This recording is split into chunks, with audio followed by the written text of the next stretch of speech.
Čaute ľudia, vítam vás u nového videa a dneska vám chcem iba povedať, že prečo som dlho nevydal video a že začínam odznova. OK. Aha, prečo? Dobre, takže v prvom rade by som sa obrátil na to, že prečo som dlho nevydal video. Bola to dlhá doba, prečo som nevydal video. Poviem pravdu, že sa mi nechcelo. Ani by som nemal čas na strihanie a nechcel sa mi. Fakt. No ešte aj kamaráti mi vraveli, že už by som mohol vydať video a ja im na to, že proste sa mi nechce, nemám čas. Proste čo také som vravel. Ale jedného dňa som išiel do obchodu a tam som videl tento mikrofón, čo práve teraz používam. Strašne som ho chcel, ale nemal som pri sebe prachy, takže nič z toho.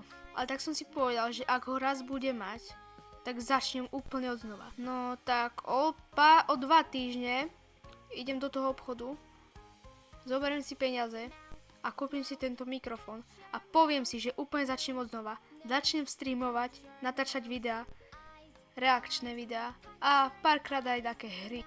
Dobre, a z toho vyplýva, že začínam točiť videá. Úplne od začiatku, úplne že od znova.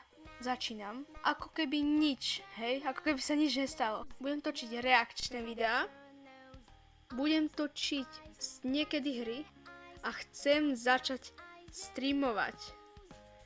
Aj keď nebudem mať moc veľa ľudí na streame, ale to časom príde.